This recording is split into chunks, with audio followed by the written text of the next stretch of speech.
आजमाएंगी नहीं? अरे लुत्फ उठाइए मोहतरमा। लाजवाब मुश्ताक भाई। ये इत्र मैंने खास तौर से आपके लिए बनाया है। ऐसा जादू करेगा ये इत्र कि आपकी रूह महक उठेगी, गुलबदन चाहत में थिरक उठेगा। अरे बस बस मुश्ताक भाई। नहीं, अब कोई बस नहीं बोलेगा, ना आप और ना वो।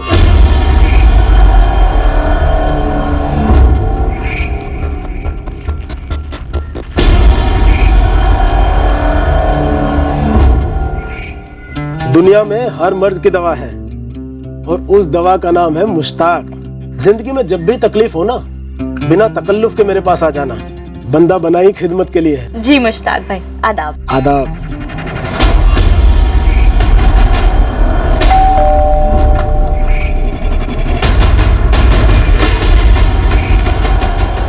ये कौन सा है? हाँ वाजिद बोल। मुश्ताक भाई जल्दी अपने घर पहुंचिए, जल्दी। क्यों, क्या हुआ वाजिद? मुश्ताक भाई, आफरीन शायद बेहोश हो गई है, उसकी सांस नहीं चल रही है, किसी ने शायद हमला किया आपकी बेटी पर। हमला? आफरीन पर? क्या बक रहा है? हसीना कहाँ है? मुश्ताक भाई, हम सब आपके घर के बाहर इकट्ठा हुए हैं। इब्राहिम अभी रिक्शा लेने गया, आप जल्दी आइए। आफरीन, आफरीन उठना बेटा। आफरीन, आफरीन आँख खोलना, आफरीन खोलना। हटी। हसीना भाभी, आप मेरे साथ अस्पताल चलिए। संभाल के, तू जा, मैं जफर को संभालूंगी। हटी हटी, जल्दी हटी। भाई साहब जल्दी जल्दी जल्दी।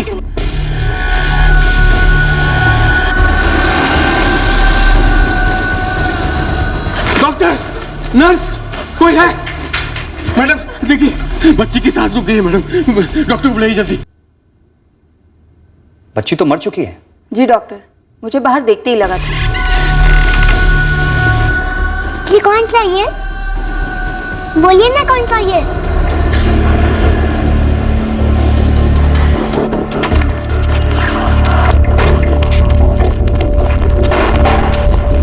कौन था वो कमीना?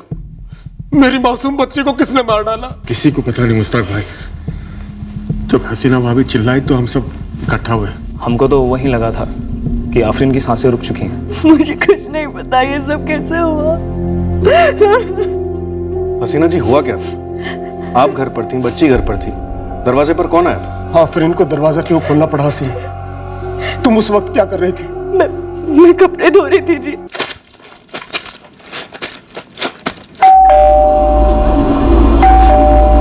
अम्मी मैं देखती हूँ। जा। ना मैंने कुछ देखा ना मुझे कुछ सुनाई दिया, कुछ पता ही नहीं चला। कुछ देर बाद जब मैंने आफरीन को आवाज लगाई ये पता करने के लिए कि दरवाजे पे कौन आया है, वो जवाब ही नहीं दे रही थी। आफरीन, आफरीन कौन आया दरवाजे पे? आफरीन जवाब क्यों नहीं दे रही है? कौन आया है? ये लड़की भी ना।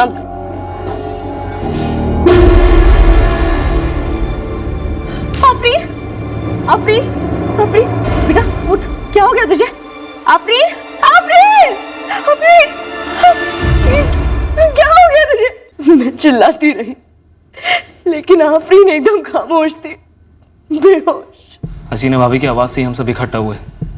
मैंने ही मुश्ताक भाई को फोन किया था। आप दोनों में से किसी ने भी मुश्ताक के दरवाजे पे किसी को नहीं देखा? जी नहीं मैडम, हम जब वहां गए तब वहां कोई नहीं था। मैं तो मुश्ताक भाई के बगल में ही रहता हूँ। काम से लौटकर घर में लेटने जा रहा था, अचानक मैंने हसीना भाभी की चिल्लाने की आवाज सुनी।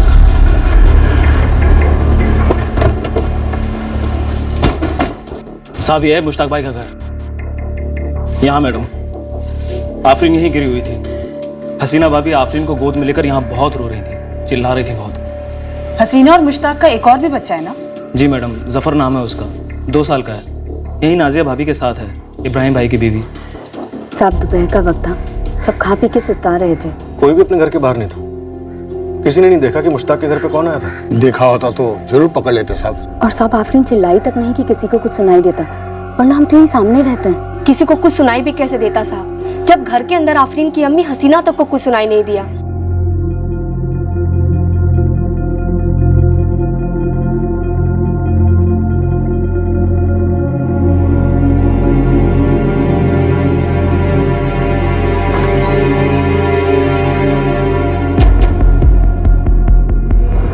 अभी तक जो पता चला उससे तो लग रहा है कि बच्ची आफरीन ने कोई शोर नहीं मचाया, क्योंकि बाथरूम में कपड़े धोती हुई इसकी माँ हसीना ने कुछ नहीं सुना और ना ही मोहल्ले में किसी ने कुछ सुना और ना ही देखा। मैं डिटेल एनालिसिस के लिए बॉडी फॉरेंसिक टीम को भेज देता हूँ। सर। सर लगता है आफरीन की माँ हसीना सच नहीं बोल रही है। क्यों, क्या गड़बड़ है? सर हसीना ने कहा था कि हादसे के वक्त वो बाथरूम में कपड़े धो रही थी। हाँ तो? बट सर बाथरूम में तो किसी भी तरह के कपड़े नहीं दिखे, ना मैले और ना ही धुले।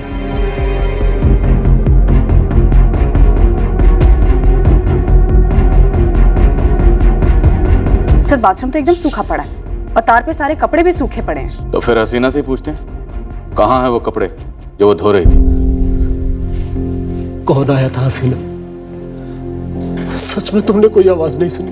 कितनी बार पूछोगे मुश्ताक, सच में कोई आवाज नहीं सुनाई दी, आफरीन भी नहीं चिल्लाई। मेरा यकीन करो। सर यहाँ पे कुछ तो गड़बड़ हुई है जो हसीना छुपा रही है।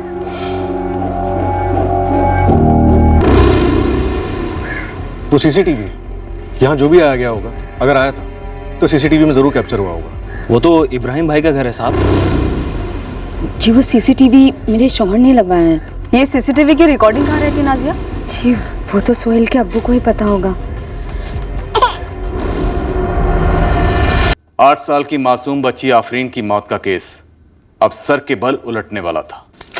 सिर्फ हसीना के अविश्वसनीय बयान की वजह से नहीं, बल्कि इब्राहिम शेख के घर के बाहर लगे सीसीटीवी की वजह से भी, जिसने आफरीन की मौत के राज को और भी गहरा कर दिया।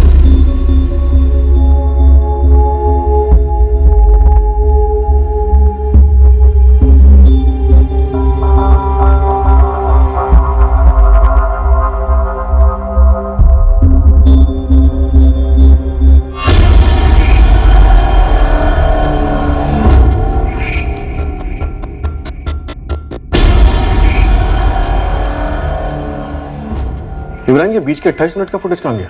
वो छपा नहीं साहब, कैमरा बंद हो गया था बीच में कुछ देर के लिए। ठीक उसी टाइम पे जब हसीना के हिसाब से उसके दरवाजे पे कोई आया था जो शायद हत्यारा हो सकता है। मैडम ऐसा है कि मेरा बेटा सोहेल वो 2 बजे उसका एक प्रोग्राम आता है, तो वो टीवी ऑन करने के चक्कर में गलती से सीसीटीवी ऑफ हो गया।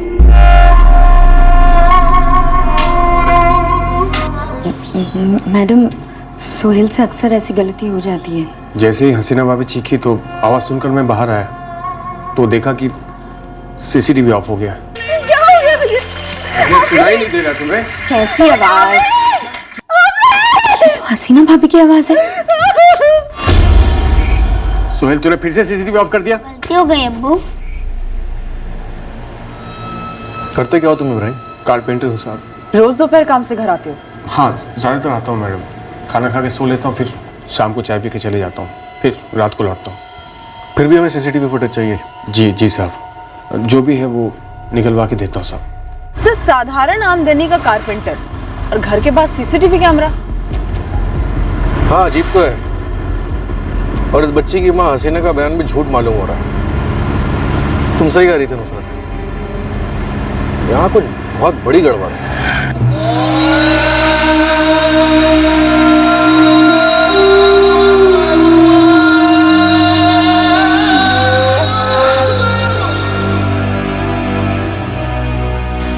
दुआओं का कुछ तो असर होता ही है। देखते हैं क्या असर होता है।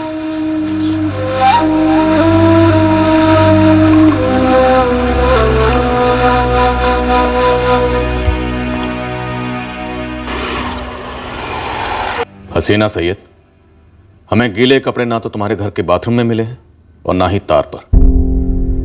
जब आफरीन का कत्ल हुआ तुम कपड़े नहीं धो रही थी। ये नाटक करना बंद करो हसीना, अब तक तुम हमसे सिर्फ झूठ बोलती आई हो। मैं सच बोल रही हूँ। क्या तुम कपड़े निचोड़कर सुखाकर सब कुछ साफ सुथरा करने के बाद अपनी बच्ची आफरीन को देखने गई थी? या फिर जानबूझकर आफरीन की आखिरी सांस लेने का इंतजार कर रही थी? उसके बाद चिल्ला चिल्ला कर मोहल्ले वालों को इकट्ठा किया। हसीना क्या नाटक लगा के रखा है ये? मैं कपड़े नहीं धो रही थी। तो क्या कर रही थी? कौन आया था दरवाजे पर? या कोई आया ही नहीं? बेल बजी ही नहीं। ये क्या बोल रहे हैं आप? कोई आया था, बेल बजी थी, आफरीन गई थी दरवाजा खोलने के लिए। तुम अब भी कहानी बना रही हो। हसीना सच बोलो, वरना इतना याद रखो कि जिस तरह से तुम झूठे कपड़े धो रही थी ना, वैसे हम तुम्हें धोकर सच सामने ला सकते हैं। मैं इस बार सच ही बोल रही हूँ। दरअसल मैं अंदर के कमरे में सो रही थी।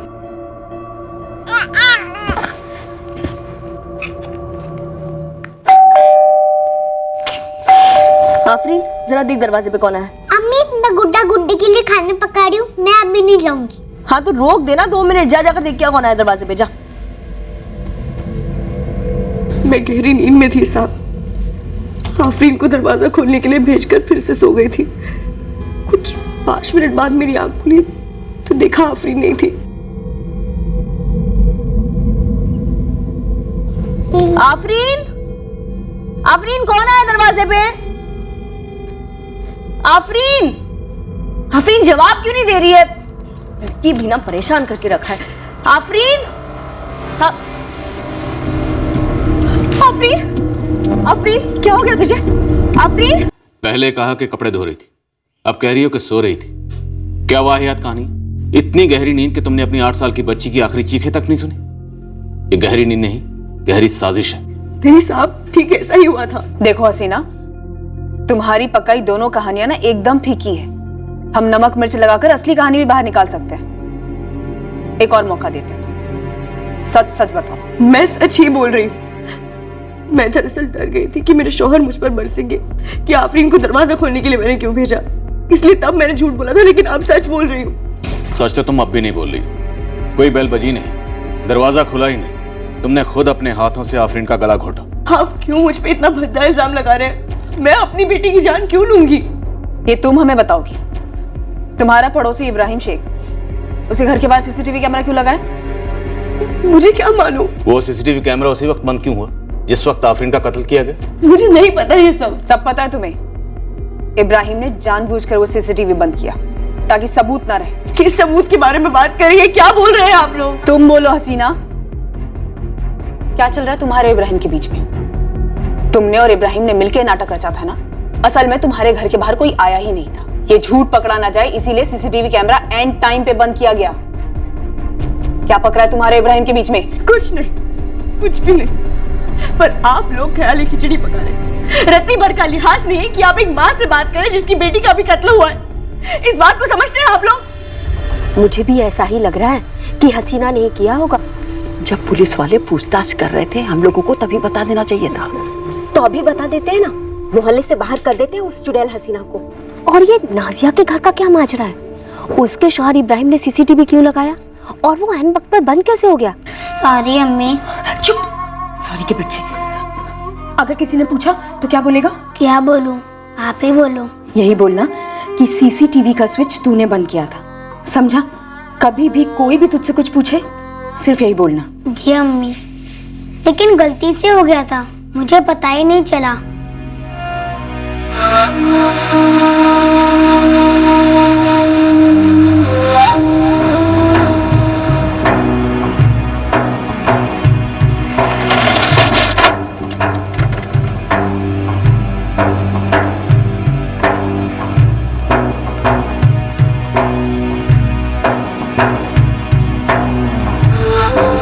मुस्ताक भाई, हसीना को बाहर निकालो। आप लोग क्या करना चाहते हैं? हम मोहल्ले के बीचों बीच मार मार कर उससे सच उगलवाएंगे। आप बाहर निकालिए उसे। मुस्ताक भाई, इस बेरहम औरत को आपको घर से पहले ही निकाल देना चाहिए था। मैंने अपनी आफरीन को खोया और इस वक्त मुझ में ये सब बातें करने की ताकत नहीं है। तो जुटाइए ताकत और हटाइए उसे। आप अपने इत्र की खुशबू में इतने खो गए मुस्ताक भाई कि अपने घर में पनप रही सड़न को सूंघ नहीं पाए। बाहर निकालिए उसे, अभी के अभी निकालिए। औरत जात समझकर पुलिस वाले नरमी से पेश आते होंगे, लेकिन हम मोहल्ले की औरतें दिखाएंगे उसे कि हम किस मिट्टी के बने हुए हैं। अरे वो सिर्फ नाम की हसीना है, अंदर से बदसूरत है, बदसूरत। मैं पुलिस बुला रहा हूँ। डायनों के लिए कोई जगह नहीं है हमारे मोहल्ले में। बुलाइए उसे। अगर बाहर नहीं भेजा तो हम अंदर आ जाएंगे। झाड़ू और जूतों से मार मार कर निकालेंगे उसे। सब जल्दी आइए, फसाद होने को है। अगर हसीना इनके हाथ आ गई तो ये लोग उसे जान से मार डालेंगे। बाहर निकालिए हसीना को, निकालो हसीना को बाहर। साहब अंदर आ रहे हैं। सर भीड़ बिखर गई है, लेकिन एक खबर सामने आई है। ये जो हसीना है वो आफरीन की सौतेली माँ थी, और मोहल्ले के हर बंदे का यही कहना है कि हसीना आफरीन के साथ बहुत बुरा सलूक करती थी। 1 किलो चावल है आफरीन। जो दुकानदार ने राशन नहीं दिया था वो मैं ले आई अम्मी। और आधे रास्ते में गिराते हुए आई है। पैकेट फटाई दिखाई नहीं दिया, अंधी हो गई है क्या? तेरे अब्बू तेरे स्कूल पर इतने पैसे खर्च कर रहे हैं फेल होने के लिए। मुझे पढ़ाएंगे प्रेजेंट, पर फेल कब हुई हूं मैं? तो क्या इंतजार कर रही है फेल होने का? इतने कम नंबर फेल बराबर ही होते हैं। चल, अब्बू से कहकर ना तेरा स्कूल ही छुड़वा देती हूँ। फिजूल पैसों की बर्बादी है ना। मुझे स्कूल पसंद है पर पढ़ाई नहीं। चुप कर। बड़ी आई शहजादी साहब की बाप ने पसंद नापसंद बता। सर हसीना का कोई ना कोई कनेक्शन पक्का है आफरीन के मर्डर से। हाँ, हसीना का इन्वॉल्वमेंट तो रूल आउट नहीं कर सकते, लेकिन उसके साथ कोई और भी रहा होगा, क्योंकि पोस्टमार्टम की रिपोर्ट के हिसाब से आफरीन का गला घोटने वाले हाथ शायद किसी मर्द के हैं। डिटेल एनालिसिस हो चुकी है। फॉरेंसिक टीम का कहना है कि विक्टिम के गले पर जो फिंगरप्रिंट्स मिले हैं उनकी साइज देखकर ऐसा लगता है कि गला दबाने वाले हाथ शायद किसी आदमी के थे। इसका मतलब है घर में वाकई कोई आया था, या शायद पहले से मौजूद था, और ये हसीना कहानी बन रही है कि उसे मालूम ही नहीं कि कौन आया था। मुश्ताक जी, आफरीन की बॉडी दोपहर 2 बजे तक आपके हवाले कर दी जाएगी। उसे घर कैसे लाऊं? जनाजा कैसे उठेगा? मोहल्ले वाले तो। उसकी फिक्र आप मत कीजिए, हम मोहल्ले में बंदोबस्त ड्यूटी लगवा देंगे। लेकिन अच्छा ये रहेगा कि हसीना उस वक्त यहाँ ना रहे। हम उसे अपने साथ लेके जाते हैं। वैसे भी उससे हमें काफी सवालात करने हैं। अपने घर के बाहर तुमने सीसीटीवी कैमरा लगाया, कोई खास वजह? हिफाजत के लिए लगाया मैंने। आप तो जानते ही कि कितने बच्चों को उठा लिया जाता है, घरों में चोरियां होती हैं। डर था मुझे भी, इसलिए लगाया मैंने साहब। तुम्हारे बच्चों को किससे खतरा है? तुम्हारे घर में ऐसी कौन सी कीमती चीज है जिसके चोरी होने का तुम्हें डर है? एन मौके पे सीसीटीवी किस डर से बंद कर दिया? अब ये मत बोलना इत्तेफाक से हुआ, दम नहीं है इस झूठ में। झूठ नहीं बोला साहब। क्या साहब, आप लोग तो बोलते हो, वो टीवी में क्राइम पेट्रोल में भी कहते हैं कि सतर्क रहो सतर्क रहो, सीसीटीवी लगाओ। फिर एक आदमी लगाया तो उसी की क्लास ले लो। क्लास इसलिए नहीं ले रहे कि सीसीटीवी क्यों लगाया। एक कांड हुआ और एन मौके पर सीसीटीवी कैमरा बंद हो गया, इसके लिए क्लास ले रहे हैं। अब तुम ये बताओ, सीसीटीवी कैमरा बंद हुआ या बंद किया गया? साहब मैंने पहले भी बोला आपको कि सोहेल से गलती से बंद हो गया था टीवी ऑन करते वक्त। तूने अपने काम की जगह पे तो सीसीटीवी लगाया नहीं, अपने घर पे लगाया। कोई खास वजह तो रही होगी। आप लोग क्यों मेरे पीछे पड़ गए हो? आप लोग पकड़िए ना हसीना भाभी को, सारा मोहल्ला जानता है कि झूठ बोल रही। कोई आया होगा उसी से मिलने। कौन था वो? कहीं वो तू ही तो नहीं था? तौबा साहब तौबा, ऐसा करना क्या, अब सोचना भी गुनाह है। आप लोग जाइए पूछिए मुश्ताक भाई से, क्या उनको नहीं मालूम था कि हसीना भाभी चिढ़ती थी आफरीन से? सौतीन माँ जो थी।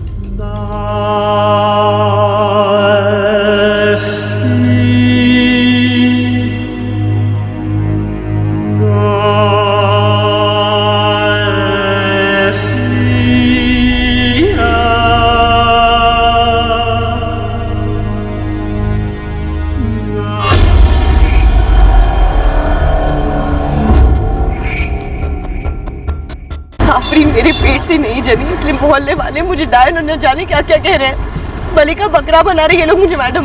बेवजह बकरा तो एक 8 साल की छोटी मासूम बच्ची बनी हसीना। लेकिन मैंने अपनी आफरीन को नहीं मारा। मोहल्ले वाले मुझ पर झूठा इल्जाम लगा रहे हैं। लेकिन घर वाला, तुम्हारा घर वाला मुश्ताक, वो भी तुम पर उंगली उठा रहा है, वो भी झूठा है।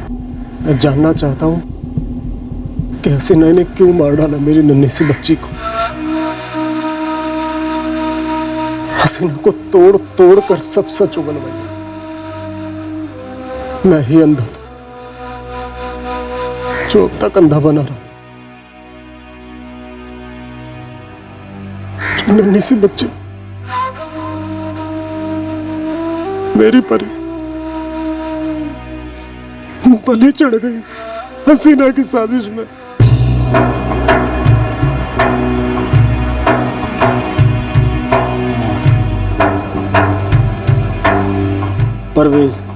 परवेज बेग नाम है उसका।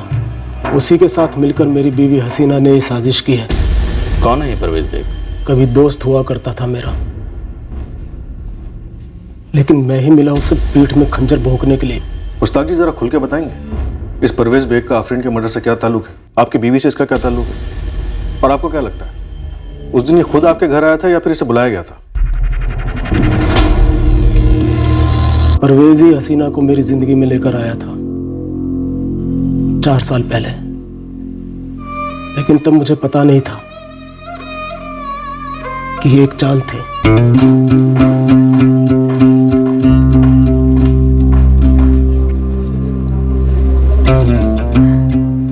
बुखार तो काफी कम हो गया परवेज भाई, और आपकी तबीयत भी पहले से बेहतर लग रही है। ये आपका अंदाज है कहने का कि दफा हो जाइए?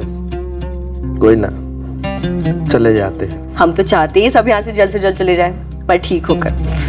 भाई मुश्ताक मियां, मोहतरमा तो हमें धक्के मार मार के अस्पताल से निकाल रही हैं। वार्निंग मिली है कि आज ही क्या दफा हो जाइए यहाँ से। आपकी सारी दवाइयाँ फाइल में लिख दी है परवेज भाई जी, वक्त से लेते रहिएगा। सभी मरीजों का बहुत ख्याल रखते हैं। बहुत अच्छी खातून है, नेक दिल और खुश मिजाज, और खूबसूरत भी है। हाँ नहीं मतलब। हाँ नहीं मतलब मियां? अरे भाईजान कहिए तो बात चलाए। अरे परवेज मियां, खुद भी पिटोगे और मुझे भी पिटवाओगे। हम कोई गलत बात चलाने की थोड़ी बात कर रहे हैं, नेक नियत है, और हम तो उनसे बात कर भी चुके हैं। अकेली रहती है मोहतरमा। पर मैं अकेला नहीं रहता, आफरीन रहती है मेरे साथ। इसलिए तो आफरीन को अम्मी की जरूरत है और आपको एक हमसफर की। एक तीर और दो निशाने। बोलिए क्या कहते हैं? परवेज की मदद से 1 महीने में हमारा निकाह हो गया, और मेरे जिगर के टुकड़े आफरीन को हम दोनों मिलकर प्यार से पालने लगे। आप परवेज की साजिश के बारे में कुछ बता रहे थे। निहायत ही भद्दा और कमीना इंसान निकला है परवेज। मैंने उसे हमेशा अपना दोस्त समझा। मैं उसका शुक्रगुजार था कि उसने मुझे हसीना से मिलवाया, लेकिन मिलन तो कहीं और ही चल रहा था। पहले मेरी पीठ के पीछे और फिर मेरी नाक के नीचे। दोस्त था तो सीधे पूछने में हिचकिचाहट होती थी, समझ में नहीं आता था कि क्या करूं क्या नहीं, लेकिन अंदर तो मालिक जैसे लावा उमड़ रहा था। फिर भी पहले तमीज से परवेज से गुजारिश की, और फिर हसीना से कि हमारा इस्तेमाल मत करो, हमें मजाक मत बनाओ पूरे मोहल्ले में, सारी बिरादरी में। फिर क्या कहा दोनों ने? बोले गलत फहमी है मेरी, ऐसा कुछ नहीं है। लेकिन था मालिक, और है। मैं कभी बेइज्जती के डर से बता नहीं पाया। मैं तो लगता है कि सफर भी हम दोनों का ही बेटा है, हमारा नहीं। पूरी दुनिया हमें बता चुकी थी कि हसीना आफरीन के साथ बदसलूकी करती, गंदा बर्ताव करती। जैसी वो दिखती वैसी है नहीं, लेकिन ना जाने हम किस उलझन में रह गए। हमें कुछ समझ में नहीं आया कि किस पर भरोसा करें और किस पर नहीं। सा आज मैं भुगत रहा, न जाने मेरी बेटी उन चंद लम्हों में क्या भुगती होगी जब उसका कत्ल हुआ था। परवेज और हसीना को भी वैसी तकलीफ मिलनी चाहिए, बिल्कुल वैसी जैसे मेरी बेटी ने भुगती थी। साहब सदमे से मुश्ताक सठिया गए हैं। और मोहल्ले वाले वो भी सठिया गए हैं? साहब वो बाहर वाले हैं, जलते हैं मुझसे। मेरा यकीन मानिए, आफरीन कभी मेरे लिए सौतेली थी ही नहीं। 4 साल से मेरे और उसके बीच में एक माँ बेटी का रिश्ता रहा है। और परवेज के साथ कितने सालों से और कैसा रिश्ता है तुम्हारा हसीना? साहब कल आफरीन के जनाजे में जिस नफरत के साथ मुश्ताक मुझे घूर रहा था, तभी मैं समझ गया था कि उसका अगला कदम क्या होगा।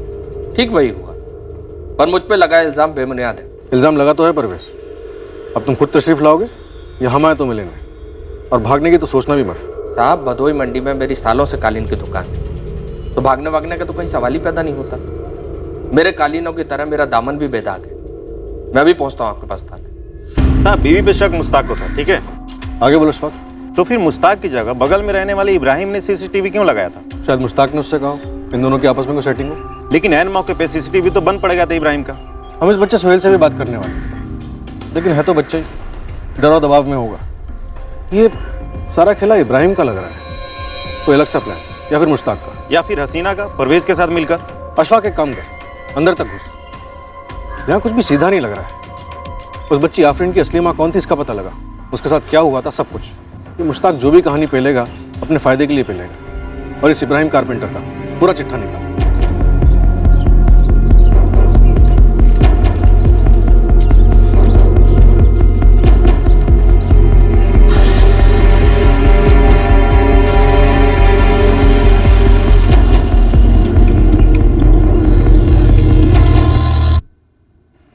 मेरा असली नाम हर्षा गुप्ता है।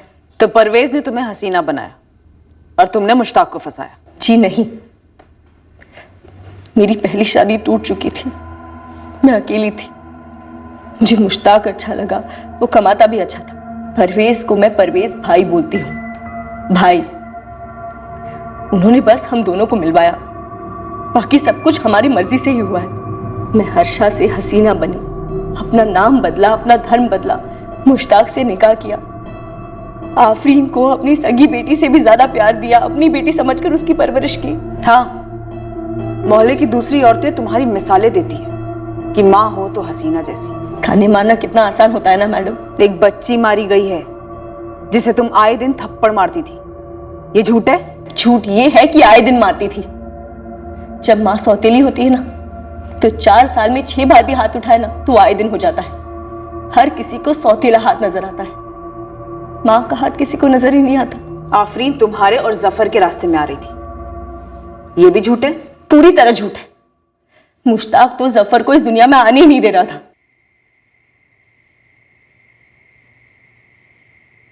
मुश्ताक, इस बार तो इस बच्चे को दुनिया में आने दो। 2 साल तक हमने अपना बच्चा नहीं किया क्योंकि तुम नहीं चाहते थे। तुम्हें हमें भी लगता है कि मैं आफरीन को एक माँ का प्यार नहीं दे रही हूँ? तो क्या मैं तुम्हें प्यार नहीं दे रहा हूँ? दे रहा हूँ ना। तो फिर हमारे बीच तय हुआ था हसीना कि इस घर में सिर्फ 3 लोग रहेंगे, आफरीन और हम दोनों। पर एक ऊपर वाले की मर्जी भी तो होती है ना, जिसने मेरी कोख में एक जान डाल दी है। कम से कम इस बार तो उसे उसका हक दो, मुझे एक माँ बनने का हक दो। तुम्हारे आगे हाथ जोड़ती हूँ। मैं तुम्हारे हक के लिए आफरीन का हक कभी नहीं छीन सकता। ले लो, और मेरी ना का मतलब हमेशा ना ही होता है। मुश्ताक को लगता कि जफर उसका नहीं, परवेज का। हसीना उस दोपहर दरवाजे पे परवेज ही था ना, जैसे वो अनगिनत दोपहरों को आया करता था? नहीं, बिल्कुल नहीं। मुझे नहीं पता उस दोपहर को कौन आया था। और रही बात मुश्ताक की, तो हाँ, उसे लगता है मैंने उसे धोखा दिया, क्योंकि जफर के वक्त मैंने गोली नहीं ली, बच्चा नहीं गिरने दिया। तुमने ऐसा करने की हिम्मत कैसे की?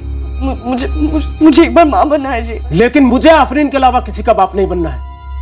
गिरा दो आज के आज। नहीं हो सकता, 3 महीने हो चुके हैं, मैं डॉक्टर को मिल चुकी हूँ, नहीं हो सकता। मेरे साथ धोखा हुआ है। तुमने क्या है हसीना? बच्चे को धोखा नहीं कहते जी, वो कभी आफरीन के रास्ते में नहीं आएगा, बल्कि आफरीन को एक भाई या बहन मिलेगी, और हमारे जाने के बाद दोनों एक दूसरे का ख्याल रखेंगे। मैं अपनी आफरीन के लिए इतना बनाकर छोड़ूंगा कि अपना ख्याल रखने के लिए उसे किसी की जरूरत नहीं पड़ेगी। और इस वक्त तुम मेरे बताए हुए डॉक्टर के पास चलोगी, देखते हैं वो क्या कहता है। लेकिन एक बात कान खोलकर सुन लो, ये बच्चा गिरे या ना गिरे, तुम मेरी नजरों में जरूर गिर चुके हो हसीना। 2 साल से मुझसे एक दुश्मन की तरह पेश आते रहे हैं मुश्ताक। एक ही रट लगी रहती है कि मेरे और परवेज भाई का चक्कर चल रहा है। और जफर साहब, मैं आपसे सच कह रही हूँ, मेरा और परवेज भाई का एक पाक रिश्ता है, भाई बहन वाला। जैसा कि मैंने आपसे पहले भी कहा सर, मुश्ताक का शक बिल्कुल बेबुनियाद है। झूठ बोल रहा है कि हर दोपहर में उसके घर जाता था, लेकिन ये सच है कि हसीना को जब भी तकलीफ होती थी या वो मुझसे मदद मांगती थी, मैं हाजिर हो जाता था, लेकिन सिर्फ एक भाई के नाते। मुश्ताक तो ये भी इल्जाम लगा रहा है कि जफर दरअसल उसका। जानता हूं सर, क्या कहे, गंद भरी पड़ी है मुश्ताक के दिमाग में। जफर उसका अपना खून है सर। ये सच है कि जफर को इस दुनिया में लाने में मेरा हाथ था, लेकिन उस गंदे तरीके से नहीं जैसे वो मुश्ताक सोचता है। तुम खुद अपने आप को मां बनने से रोक रही हो हसीना। क्या मतलब परवेज भाई? देखो, हर बारी जब तुम पेट से होती हो, सबसे पहले मुश्ताक को बताती हो, और उसके बाद वो बच्चा गिराने वाली दवाई तुम्हें देता है, सही है ना? तो बोलो ही मत ना कि पेट से हो। देखो, इस बारी जब महीना नहीं आएगा तो उसको कुछ बताना ही मत। नहीं परवेज भाई, मुश्ताक बुरा मानेंगे, बहुत बिगड़ेंगे मुझ पर। तो इस वक्त भी तो तुम कोई बहुत खुश नहीं हो ना। देखो, बच्चा चाहिए तो इसके अलावा और कोई रास्ता नहीं है।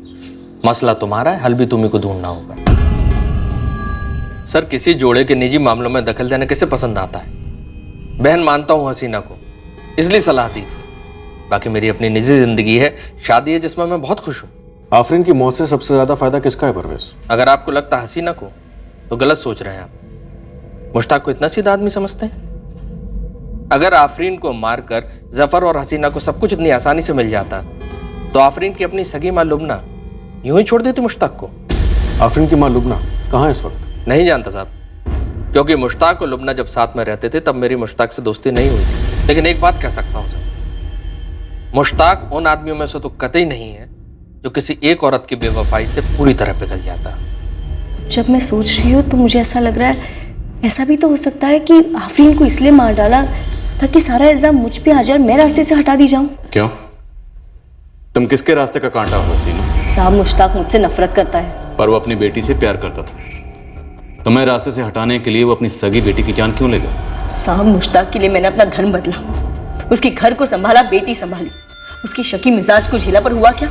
उसने मेरी बात पर बिल्कुल एतबार नहीं किया। उल्टा दूसरों की तरह उसने सीधा सीधा मुझ पर उंगली उठाई। मौका तूने खुद दिया। झूठ से शुरुआत करके उंगली उठाने का न्योता तुमने खुद दिया हसीना। साहब मैंने वो झूठ डर के मारे बोला था, किसी साजिश के मारे नहीं। साजिश हुई जरूर है साहब, पर वो मेरे खिलाफ हुई है। तुम अब भी इशारा मुश्ताक की तरफ ही कर रही हो। देखिए साहब, अगर इब्राहिम के घर के बाहर आप जो बोल रहे हैं वो कैमरा लगा हुआ है, वो ऐन वक्त पे बंद नहीं होता तो अब तक दूध का दूध पानी का पानी हो चुका होता। लेकिन मेरी बदकिस्मती कि ऐसा नहीं हुआ। उल्टा आप लोगों को शक हो गया कि मेरा इब्राहिम के साथ चक्कर चल रहा है और यहाँ मुश्ताक को लग रहा है मेरा परवेज भाई के साथ चक्कर चल रहा है। आप लोगों ने कैसी औरत समझ रखा है मुझे? साहब यहाँ एक गणेश यादव है किराना वाला, उसकी दुकान पर सीसीटीवी है और वो कभी बंद नहीं रखता। 18 अक्टूबर की दोपहर को भी चालू था। मुश्ताक के घर की रेंज में? एक गली छोड़ के, लेकिन एकदम सही जगह पर है। इसके सामने डेड एंड है। इधर एक ही गली है जो मुश्ताक के घर की तरफ जाती है। मुश्ताक के घर जाने वाला या वहाँ से आने वाला हर एक शख्स इस सीसीटीवी में कैद होगा ही होगा। साहब मेरे जहन में नहीं आया कि मेरे कैमरे में खूनी आया होगा। कैसे कैसे जहन में नहीं आया? सीसीटीवी लगवाया है क्यों? चुपी से क्या? नहीं है, ऐसा नहीं है साहब। ऐसा नहीं है वैसा नहीं है, छोड़। और 18 अक्टूबर की सीसीटीवी की फुटेज निकाल कर दे मुझे, दोपहर 1 बजे से 3 बजे के बीच की।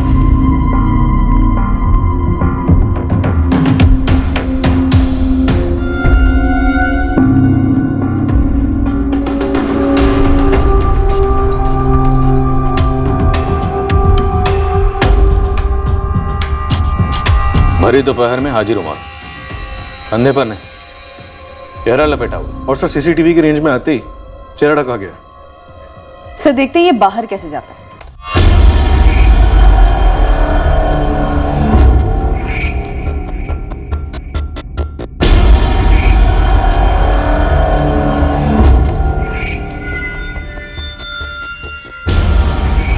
बंदा चालाक है, पक्का जानता होगा कि यहाँ सीसीटीवी कैमरा लगा हुआ, इसलिए मुंह नहीं पीठ दिखाकर भागा। सर इब्राहिम का सीसीटीवी में पीठ दिखाने की कोई गुंजाइश ही नहीं। उसके मुताबिक उसके बेटे ने ये इब्राहिम भी शायद इस साजिश में शामिल है।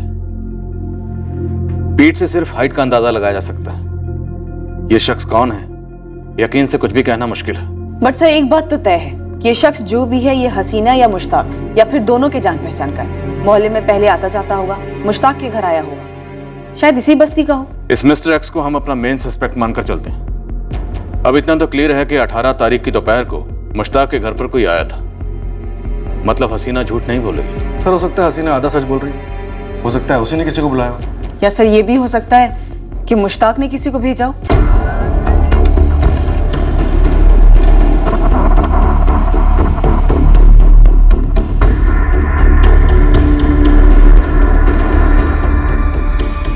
ना मुश्ताक ना हसीना उस नकाबपोश आदमी की पहचान कर पाए।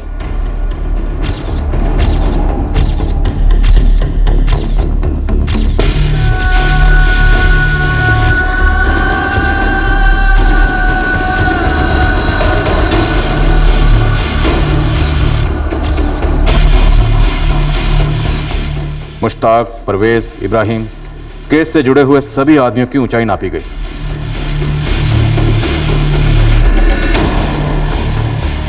फिर सीसीटीवी में कैद आदमी के साथ उसे मैच करने की कोशिश की गई, पर इनमें से कोई भी आदमी हमारे सस्पेक्ट के पास भी नहीं आ रहा था। सर किसी के भी फोन रिकॉर्ड्स में कुछ भी ऐसा नहीं मिला जिस पे शक किया जा सके। 18 अक्टूबर की दोपहर को किसी भी नंबर की लोकेशन हाशिम नगर नहीं थी। सर आफरीन का कत्ल एक सोची समझी साजिश थी। आफरीन का दरवाजा खोलना और एंड टाइम पे इब्राहिम का सीसीटीवी ऑफ हो जाना। सर एक नकाबपोश शख्स का एक किराने वाले के सीसीटीवी के बारे में जानकारी होना, ये सब कुछ सिर्फ इत्तेफाक नहीं हो सकता सर। अगर हम ये मान भी लें कि ये इत्तेफाक नहीं बल्कि एक साजिश है, तो भी हमें अभी तक मुश्ताक, हसीना, परवेज, इब्राहिम का इस साजिश से कोई कनेक्शन नहीं मिला है। कुछ नहीं मिला सर। क्यों नहीं मिला? क्या वाकई में कोई कनेक्शन है नहीं, हमें नहीं मिला? ये भी एक पॉसिबिलिटी है कि सारे वाकयात अलग अलग हों, आपस में इनका कोई ताल्लुक ही ना, बस एक वक्त पे हुए, शायद महज एक इत्तेफाक। असली कातिल, असली मकसद, असली साजिश कुछ और ही हो। हाँ शौक बोल। साहब ये मुश्ताक और हसीना के काफी रायते फैले हुए हैं, किलो के हिसाब से, मिलों तक। कहाँ कहाँ तक? हसीना का बनारस तक और ये मुश्ताक का जौनपुर तक। साहब ये हसीना का पहला पति अभिषेक सिंह बनारस में रहता है। 6 साल पहले जब हसीना ने अभिषेक को छोड़ दिया था तो बहुत खुनस में था।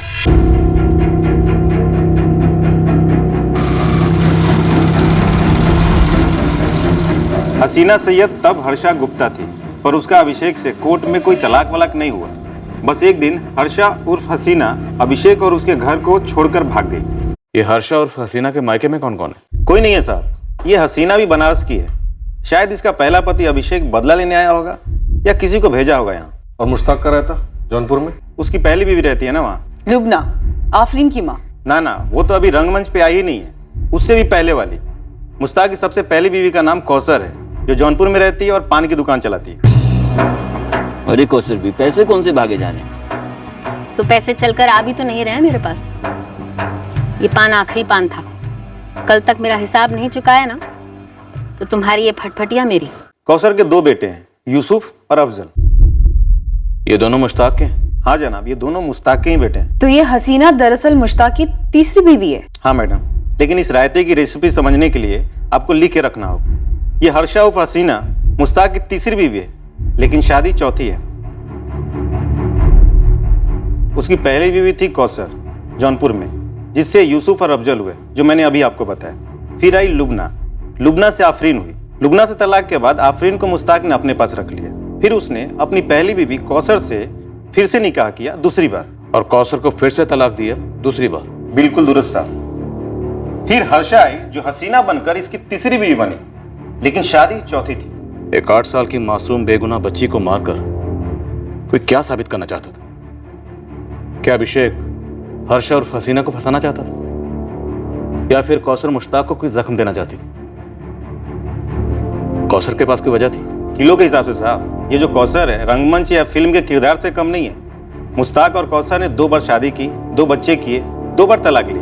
पहले तलाक से पहले कौसर ने मुश्ताक के नाक में दम कर रखा था।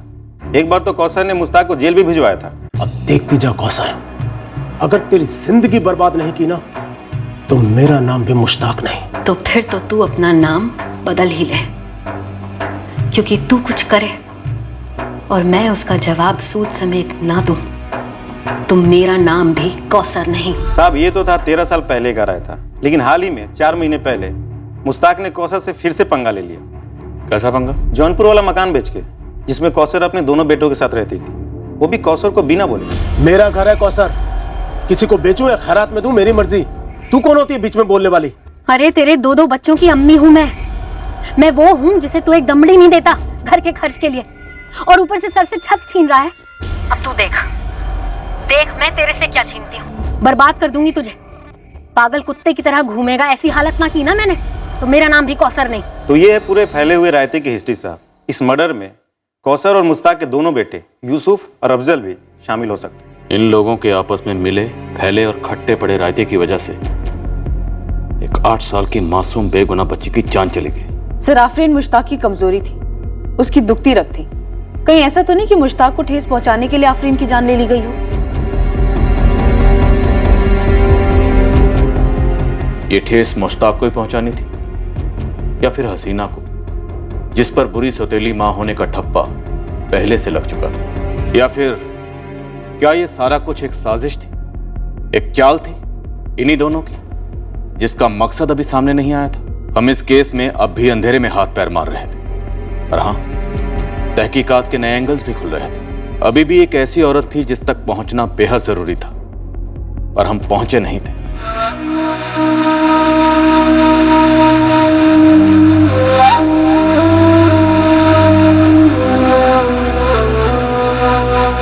हम बहुत ही जल्द उस तक पहुंचने वाले थे, आफरीन की अम्मी लुबना तक, जब इस 60 साल की मासूम बच्ची के कत्ल की वजह हमारे सामने आई।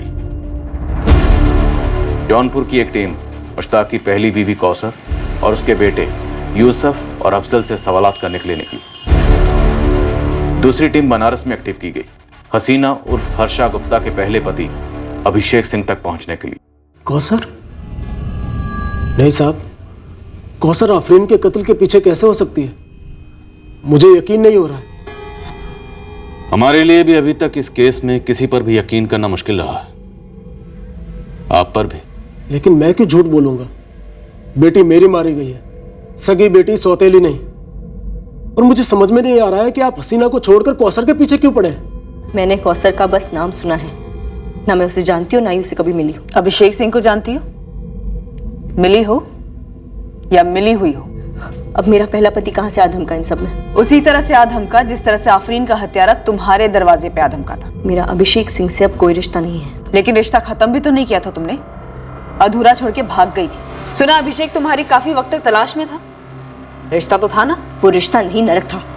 रोज शराब पीकर मेरा भुर्ता बनाता था, भागती नहीं तो और क्या करती।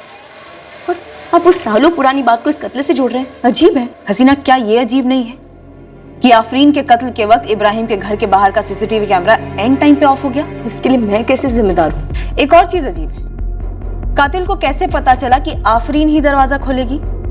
क्या आफरीन का दरवाजा खोलने का इत्तेफाक था या उसे दरवाजा खोलने के लिए भेजा गया? तुमने भेजा। बस हो गया मैडम, थक गई हूं मैं।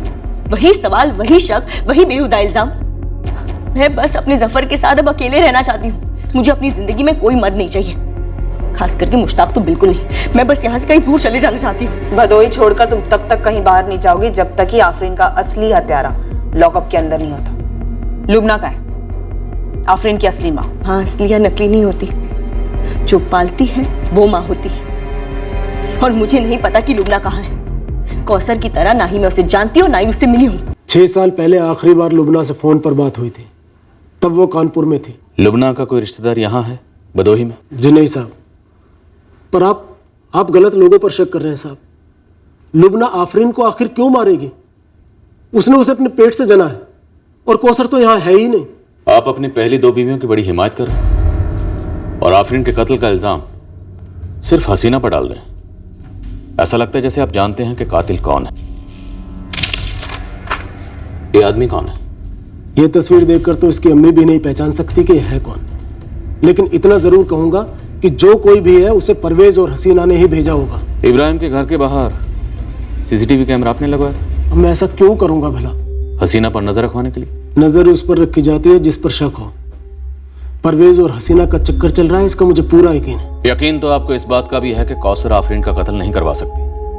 हालांकि जब आपने जौनपुर वाला घर बेचा था, कौसर ने आपको धमकी दी थी आपको बर्बाद करने की, आपकी किसी चीज को छीनने की। फिर भी आपकी उंगली कौसर की तरफ नहीं उठ रही। माजरा क्या मुश्ताक मियां?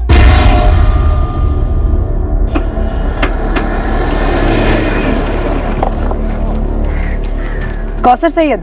जी मैडम, कौन सा पान खाएंगी आप बताइए? नहीं, पान वान रहने दे। ये बता, सुपारी कैसे दी तूने अपने तलाकशुदा शौहर की बच्ची आफरीन का कत्ल करने के लिए? कैसी मनहूस खबर सुना रही हैं आप? आफरीन बिटिया नहीं रही? तेरे घर में ताला लगा है, तेरे दोनों बेटे अफजल और यूसुफ गायब हैं और तू यहाँ ड्रामा कर रही है हमारे सामने। मैडम, दोनों जवान लड़के हैं, गए होंगे किसी काम से। अब बताकर थोड़ी जाते हैं कि कहाँ जा रहे हैं कहाँ नहीं। और रही बात आफरीन की, तो आफरीन मेरे तलाकशुदा शौहर की बच्ची थी, लेकिन उसे मारकर भला मुझे या मेरे बच्चों को क्या फायदा होगा? सर, कौसर को क्वेश्चनिंग के लिए लाए हैं, लेकिन उसके दोनों बेटे अफजल और यूसुफ गायब हैं। दोनों के फोन्स भी स्विच ऑफ हैं। हिस्ट्री शीटर हैं दोनों, चोरी और लूट के मामले में जेल भी काट चुके हैं। इस कौसर को जरा गर्मी दो रजनी। मुश्ताक बड़ी पैरवी कर रहा है इसकी। क्यों कर रहा है समझ में नहीं आ रहा। दाल में कुछ काला है। ये बच्ची आफरीन मुश्ताक और इसकी बीवियों के बीच शायद किसी मसले में बलि का बकरा बनी। हम आफरीन की असली मां लुबना को ढूंढ रहे हैं और हो सकता है कौसर का भी इसमें कुछ इन्वॉल्वमेंट हो। सर, बनारस पुलिस ने अभिषेक सिंह को धर लिया। गुड। कानपुर पुलिस को इन्फॉर्म किया क्योंकि मुश्ताक के मुताबिक उसकी आखिरी बार जब लुबना से बात हुई थी अब वो कानपुर में थी। ये पक्का कोई घरेलू मसला है।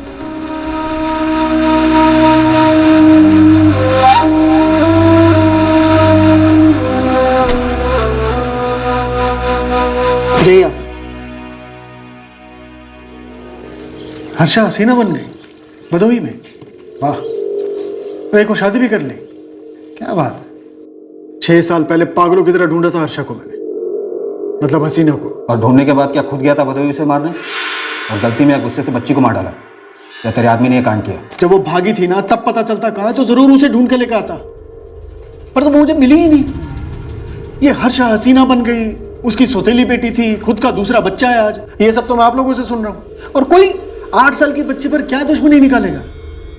और कोई ऐसे किसी को कैसे मार सकता गलती से? मार तो सकता है अभिषेक, नफरत बहुत कमीनी चीज होती है वैसे। और तेरे पास तो मकसद भी था कत्ल करने का। तेरी बीवी तुझे धोखा देकर भागी थी। हाँ, लेकिन उस धोखेबाज को सबक सिखाने के चक्कर में मैं अपनी और अपनी दूसरी बीवी की जिंदगी दांव पर क्यों लगाऊंगा साहब? 2 साल पहले दूसरी शादी की है, मैं क्यों अपना बसा बसाया घोंसला जलाऊंगा? तेरी मर्दानगी को ठेस लगी थी, बदला चाहिए था तुझे। बिल्कुल ठेस लगी थी, जरूर लगी थी, लेकिन हर्षा हाथ नहीं लगी। साहब मैं बहुत छोटा आदमी, हाँ मैं दारू पीता हूँ तब मुझे होश नहीं रहता, लेकिन जब वो हर्षा भागी और जो ठेस लगी उसमें ये सब भी मेरा छूट गया। तो मैं वैसे ही बहुत कम पीता हूँ, तो क्या मिल जाता मुझे उसे मार के? ये दोनों टैबलेट्स रात को सोने से पहले, तुम्हें अच्छी नींद आ जाएगी। और हाँ, शायद तुम्हें खुद भी कोशिश करनी पड़ेगी नींद के लिए। ट्राई टू बी रिलैक्स, ताकि तुम्हें अच्छी नींद आ सके। ये चिंता, डिप्रेशन, नींद का ना आना, इसकी जड़ वो प्रॉब्लम, वो इशू है जो तुम्हें अंदर ही अंदर खाया जा रहा है। उस प्रॉब्लम को अपने दिल और दिमाग में बिठाए रखने से बेहतर है उसे अपनी जुबान पर लाओ। तुम समझ रहे हो ना? जी सर, समझते। अगर समझते हो तो बात करो। तुम अपनी माँ से बात करो, किसी और से बात करो।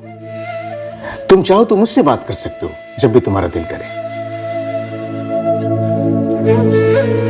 मुश्ताक मेरे बचाव में बोल रहा है। जरूर कोई चाल होगी इसमें, ताकि आप लोग मुझ पर और शक करने लगे। बर्बाद करने की धमकी तो तुमने उसे दी थी, कुछ छीन लेने की धमकी। कोई सर से छत छीन ले तो उसके लिए मुंह से गाली गलौज और धमकी ही निकलेगी ना। मुश्ताक का बुरा चाहा था मैंने, लेकिन उस बेचारी आफरीन का नहीं। मैडम, हम दूध के धुले नहीं हैं, लेकिन इतने भी गए गुजरे नहीं हैं जितना कि वो मुश्ताक। धंधा करता है इत्र का, लेकिन है एक नंबरी बदबूदार। बताऊं क्या किया उसने मेरे साथ? सच है तो बता।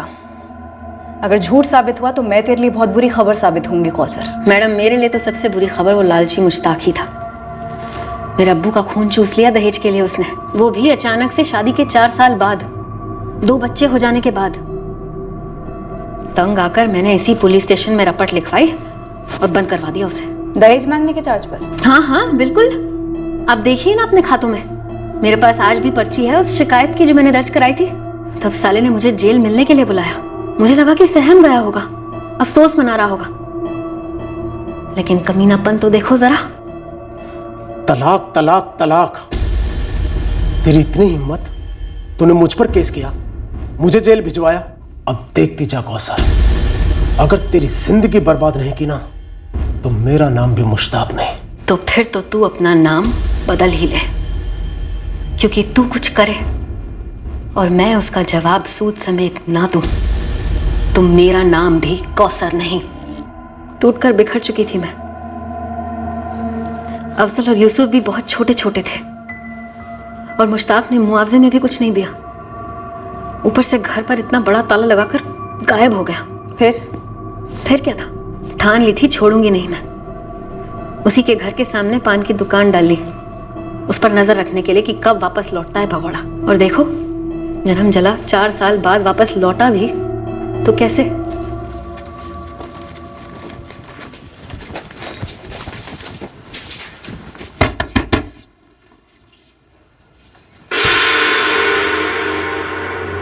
क्या नाम है तेरा? मेरा नाम लुबना है।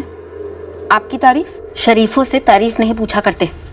इस घर में क्या कर रही है? मेरे शौहर का घर है, उनके साथ रहने आई हूँ। सवाल करने वाली आप कौन होती हैं? तेरा आने वाला कल हूँ मैं, ठीक से चेहरा देख ले। ये क्या कह रही हैं आप? कौन है लुबना?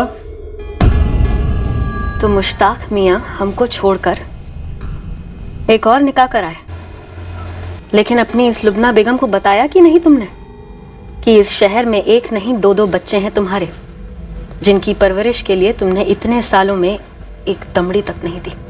मुझे तो भूल ही जाओ। लुबना अंदर जाओ, आफरीन रो रही है। अरे रुको लुबना बेगम, अपने इस बादशाह की काली करतूतों के बारे में तो सुनकर जाओ। आफरीन तो क्या, तुम खुद भी फूट फूट कर रोने लगोगी। ये क्या कह रही है जी? लुबना तुम अंदर जाओ, जाओ। चल साले, दफा हो यहाँ से, वरना लात मारकर बाहर निकालूंगा। मेरा तुझसे कोई वास्ता नहीं है, रहे तेरे बेटों से। वो लुबना के साथ मजे मारता रहा और फिर जब दिल भर गया, खुशबू खत्म हो गई, तो इत्र की खाली शीशी की तरह फेंक दिया लुबना को। कौसर, जरा एक बनारसी पान बना दे। मुफ्त में तो दूंगी नहीं, और तुम्हारी और मेरी कोई रिश्तेदारी अब रही नहीं। ये ले। यूसुफ और अफजल कैसे हैं? वाह, आज इतने सालों बाद मेरे बच्चों की खैरियत पूछ रहे हो। सब कुछ ठीक ठाक तो है? क्या हुआ, यूं मुंह लटकाए क्यों खड़े हो? लुबना के अम्मी अब्बू ने भी दहेज देने से इनकार कर दिया क्या? घर से निकाल दिया खुद गर्ज को मैंने। कुत्ते की दुम टेढ़ी की टेढ़ी ही रहेगी। अरे मुश्किल से 2 साल की है आफरीन, लुबना कहाँ लेके उसे मारी मारी घूमेगी? छोड़ दिया ना मेरी तरह उसे भी। आफरीन को मैंने रख लिया है, अब मैं पालूंगा उसे। तुम यूसुफ और अफजल को लेकर मेरे पास वापस आ जाओ, हम फिर से निकाह करेंगे, हम नई जिंदगी की शुरुआत करेंगे कौसर। सालों की बदले की आग मानो पल भर में बुझ गई मैडम। इसीलिए यूसुफ और अफजल को लेकर मुश्ताक के पास वापस चली गई। सारे गिले शिकवे माफ करके फिर से निकाह कर लिया मुश्ताक से मैंने। और आफरीन? आफरीन को पूरे 2 साल तक अम्मी बनकर पाला है मैंने। मेरे तो जैसे जिगर का टुकड़ा थी वो। फिर क्या, कुत्ते की दुम फिर से टेढ़ी हो गई। साला इस मर्द जात को हर जगह मुंह मारने की और मनमानी करने की बीमारी में झूठ और फितरत दोनों है। जब चाहा निकाह कर लिया, जब चाहा तलाक बोल दिया, और एक बार फिर मुझे मुश्ताक ने तलाक दे दिया। लेकिन इस बार मैं भी डटी रही, चौकड़ी मारकर बैठ गई घर में। कहा कि घर नहीं छोड़ूंगी, तू निकल जा। तो फिर मुश्ताक आफरीन को लेकर चला गया। फिर घर कब बेचा? वो तो अभी 4 महीने पहले की बात है। घर बेच दिया बिना बताए, चोरी छुपे। मेरा घर है कौसर, किसी को बेचूं या खैरात में दूं मेरी मर्जी। तू कौन होती है बीच में बोलने वाली? अरे तेरे 2 बच्चों की अम्मी हूं मैं वो हूं जिसे तू एक दमड़ी नहीं देता घर के खर्च के लिए, और ऊपर से सर से छत छीन रहा है। अब तू देख मैं तेरे से क्या छीनती हूँ, बर्बाद कर दूंगी तुझे। अम्मी, अब्बू ने एडवांस भी ले लिया और अपना घर ना उस राशिद खान को बेच दिया है। फिर से निकाह करके खुद तो बदोई में अपना नया घर बसा लिया और हमारा घर छीन रहा है। नहीं छीन पाएगा, इस बार हम घर से बिल्कुल हिलेंगे ही नहीं। आप ही बताइए मैडम, आफरीन को मार के मुश्ताक का घर मेरे नाम हो जाता? नहीं ना, तो मैं क्यों मरवाऊंगी आफरीन को? भड़ास निकालने के लिए, हसीना और मुश्ताक को फंसाने के लिए। भड़ास तो थी और निकालनी भी थी, लेकिन मुश्ताक पर। और अगर किसी को भेजना ही था मुझे तो फिर मुश्ताक को मरवाती ना, आफरीन को क्यों? ये यूसुफ है या अफजल? यूसुफ और अफजल आफरीन के भाई थे मैडम। सौतेले, वो भी सिर्फ 2 साल के लिए। तुम्हारे दोनों बेटे चोर हैं कौसर। बाप का थप्पड़ नहीं पड़ा ना मैडम, इसीलिए। और बाप जब दोबारा से जिंदगी में आया भी तो बहुत देर हो चुकी थी। लेकिन ये बात यकीन से जरूर कह सकती हूँ मैडम कि मेरे दोनों बेटे बिगड़े व जरूर हैं, लेकिन मुश्ताक की तरह कमीने नहीं है। लुबना? बहुत जलील कर निकाला लुबना को मुश्ताक ने। लेकिन कोई अपने पेट से जनी हुई बेटी को कैसे मार सकता है? ना जी ना, मेरे हिसाब से तो ये किया धरा मुश्ताक का ही है, या फिर जो अभी है उसके साथ। हसीना? हाँ हसीना। मैडम मुझे लगता है कि हसीना मुझसे और लुबना दोनों से ज्यादा चालाक है, और इसीलिए शायद मुश्ताक उसको तलाक नहीं दे पा रहा होगा, और तभी ये नाटक कर रहा है हमदर्दी लेने के लिए। मैडम मुश्ताक पर बिल्कुल भी विश्वास नहीं किया जा सकता, और वो तो झाड़ फूंक भी करता है। झाड़ फूंक? और मैं? सीधे सीधे पूछता हूँ, झाड़ फूंक करते हैं नहीं करते? बेचते हो ना ताबीज? मैं सिर्फ इत्र बेचता हूँ साहब, और शौकिया ध्यान लगाता हूँ। शौकिया ध्यान? ये क्या होता है? लोग अपनी परेशानियां लेकर मेरे पास आते हैं, मैं ध्यान लगाकर उनका हल ढूंढता हूँ।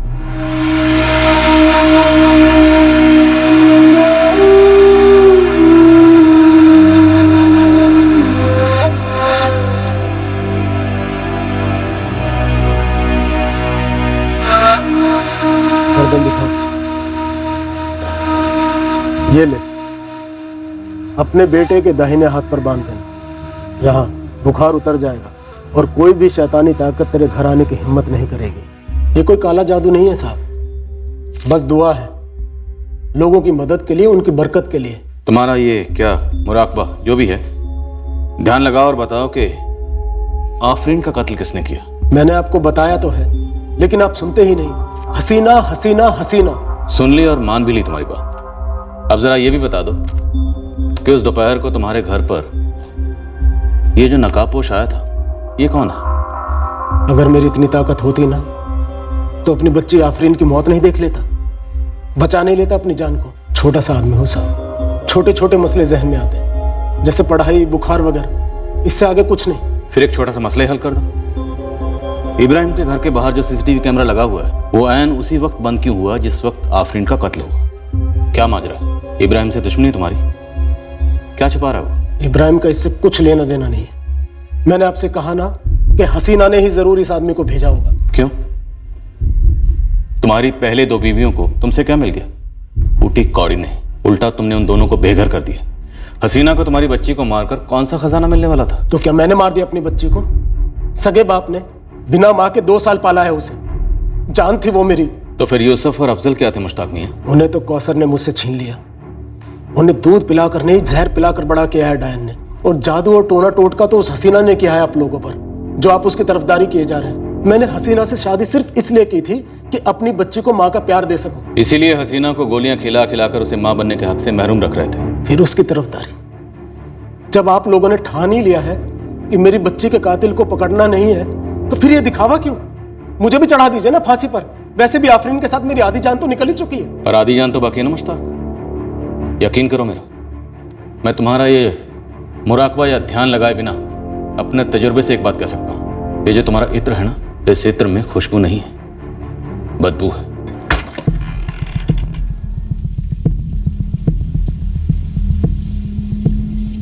सालों से यही मुराकबा कर रहा हूं सरकार। ध्यान से देखिए, कोई जादू टोने वाली चीज दिखाई देती है आपको? ये तुम्हारा साइड बिजनेस कब से चल रहा है? किस किस्म के लोग आते हैं तुम्हारे पास? कोई रिकॉर्ड है? कोई रिकॉर्ड नहीं है साहब। बस जो लोग परेशान होते हैं मुझे खुद ढूंढ लेते हैं। मैं खुद से कुछ नहीं करता। करवाते हो? करवाता हूँ। क्या करवाता हूँ साहब? वो तो तुम बहुत जल्द बताओगे। पहले ये बताओ कि ये कौन है? और तुम जानते हो मुश्ताक? तुम जानते हो?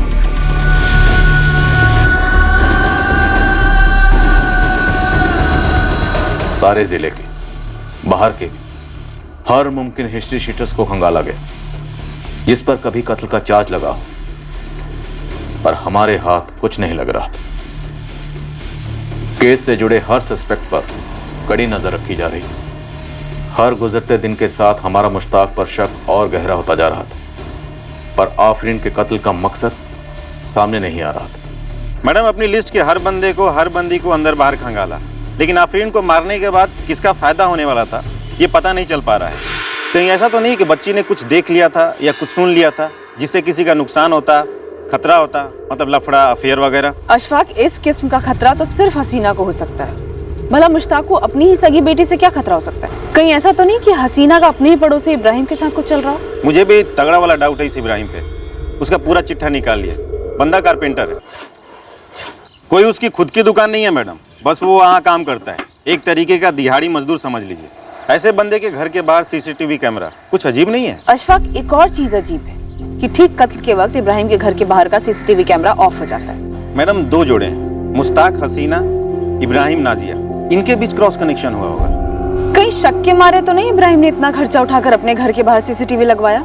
हो सकता है मैडम, खुन्नस मुश्ताक पे होगा, गहरा घाव देने के लिए आफरीन को मार दिया होगा, या फिर इब्राहिम हसीना को आफरीन ने साथ देख लिया होगा, इसलिए हटा दिया बच्ची को। सर, कानपुर में लुबना का पता चल गया है। उसकी तरफ से कोई रंजिश? सर, जब कानपुर पुलिस ने लुबना को आफरीन के मर्डर के बारे में बताया तो वो चौंक गई। मैं समझी नहीं, कह क्या रहे हैं आप? यही कि जब मुश्ताक ने आपसे आफरीन को छीना तो तकलीफ तो बहुत हुई होगी आपको। इससे आपका क्या ताल्लुक है? ये मेरे मुश्ताक और आफरीन का निजी मामला है। अब ये मामला सिर्फ आपके और मुश्ताक के बीच में रह गया है। क्या बकवास कर रहे हैं आप? आपको वाकई नहीं पता आफरीन के बारे में? क्या? उसका कत्ल हो गया है। क्या?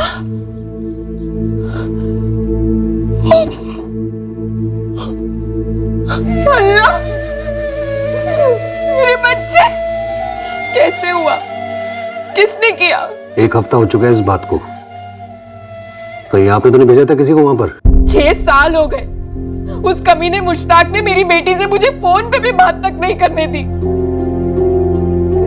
इतनी हैसियत नहीं है मेरी, कोर्ट कचहरी में केस करके लड़के अपनी बेटी को हासिल कर पाती। बस हर दिन उसके लिए दुआ करती थी और हर रात उसकी याद में रो रो के सो जाती थी। और आप मुझसे पूछ रहे हैं कि कहीं मैंने तो।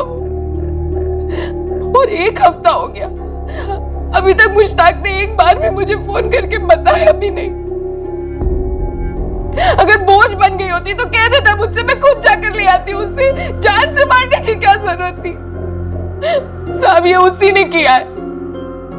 कोई और औरत मिल गई होगी उसे और आफरीन की जिम्मेदारी से भागना चाहता होगा।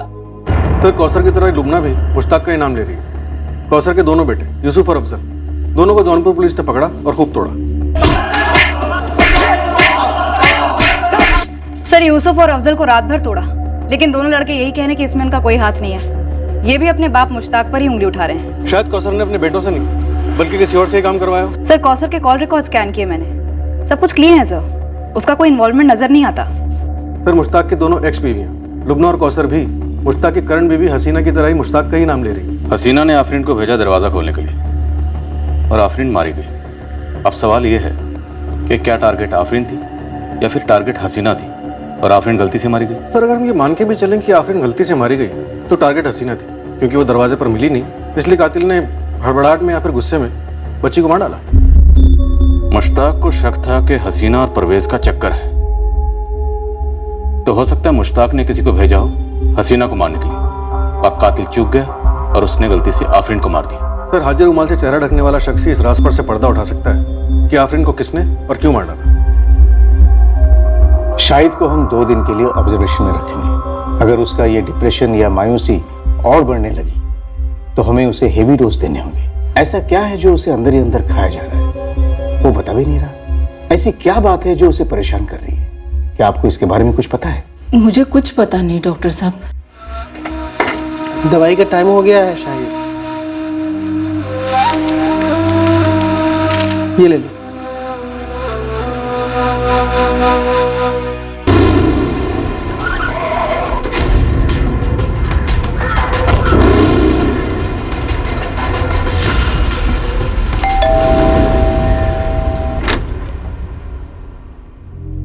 जी मैडम। आपका बेटा सोहिल घर पे है? देखिए आंटी, मेरा हाथ वहां तक पहुंच ही नहीं रहा था। फिर जंप मारकर ट्राई किया टीवी ऑन करने के लिए, तभी सीसीटीवी के स्विच पर हाथ लग गया और ऑफ हो गया। यानी आपने जब ये किया तो आपको पता लग गया कि आपसे गलती से सीसीटीवी का स्विच ऑफ हो गया, है ना? मैडम, इसे कैसे पता चलेगा? इसे तो गलती से हुआ ना। ये हर दूसरे दिन ऐसी गलती करता है, बहुत शरारती है। पास में सबरम जी रहती है ना? जी। क्यों? सोहिल को थोड़ी देर के लिए वहां छोड़ के आइए, आपसे कुछ जरूरी बात करनी है। किस बारे में? 2 झूठ के बारे में। 2 झूठ? हाँ, 2 झूठ। पहला झूठ, तुम मियां बीवी ने बुलवाया सोहिल से कि सीसीटीवी का स्विच गलती से ऑफ हो गया, बल्कि ऐसा हुआ ही नहीं नाजिया। सीसीटीवी जानबूझकर ऑफ किया इब्राहिम ने। और दूसरा झूठ, नाजिया तुम अभी तक ये कहती आई हो कि तुम्हें कुछ भी नहीं मालूम, बल्कि तुम्हें सब कुछ मालूम है। तुम जानती हो कि इब्राहिम ने ही आफरीन को मरवाया, इस आदमी को भेजकर। और इब्राहिम ने वो सीसीटीवी तुम्हारे लिए लगवाया था ना? इब्राहिम मुश्ताक और तुम्हें रंगे हाथों पकड़ना चाहता था। वाहियात बातें कर रहे हैं साहब आप। वाहियात से भी बढ़कर हरकत की है तूने इब्राहिम, हमारे पास सबूत है तेरे और हसीना के चक्कर का। बकवास कर रहे हैं साहब आप। आफरीन की वजह से तुम्हारे गुलशरों में अड़चन हो रही थी। हसीना पहले से चिढ़ती थी आफरीन से। 1 तीर 2 निशान। हसीना की जिंदगी से आफरीन बाहर और तुम दोनों के अफेयर से भी। आप पागल हो गए क्या? मैं हसीना के साथ नाजायज रिश्ते बनाऊंगा और उन रिश्तों की नुमाइश करने के लिए मैं अपने घर के बाहर सीसीटीवी लगवाऊंगा, ताकि मैं कब हसीना से मिलता हूं, कब उसके घर जाता हूं, उस सबकी रिकॉर्डिंग हो जाए। तो किस चीज की रिकॉर्डिंग कर रहे थे तुम इब्राहिम मियां? हाँ, नाजिया के चक्कर की, मुश्ताक के साथ? नाजिया, हमारे पास इस बात के पूरे सबूत हैं कि इब्राहिम को पता चल गया था तुम्हारे और मुश्ताक के चक्कर के बारे में। ऐसा कुछ भी नहीं था, ये सब झूठ है। तुम्हारी आवाज सुन के तो नहीं लग रहा है। ये सब झूठ है। ये आंसू वासू बाद में, फिलहाल मुद्दे की बात करते हैं। ये बताओ ये आदमी कौन है जिसे भेजकर इब्राहिम ने आफरीन को मरवाया? हाँ हाँ, मैंने सीसीटीवी नाजिया के लिए लगा रखा था।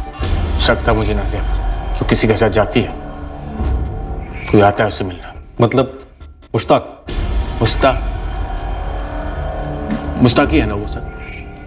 नाजिया ने बोला आपको? क्या बोला? बताओ नाजिया। एक औरत पर कितनी बारीकी से नजर रखी जाती है, कितनी आसानी से उस पर शक कर लिया जाता है। अगर वो थोड़ी देर घर से बाहर रहे या किसी से 2-4 बातें कर ले तो उस पर चक्कर का ठप्पा लग जाता है, उसे जलील किया जाता है। आप तो एक औरत है, आप समझ सकती हैं कि मुझ पे क्या गुजर रही होगी।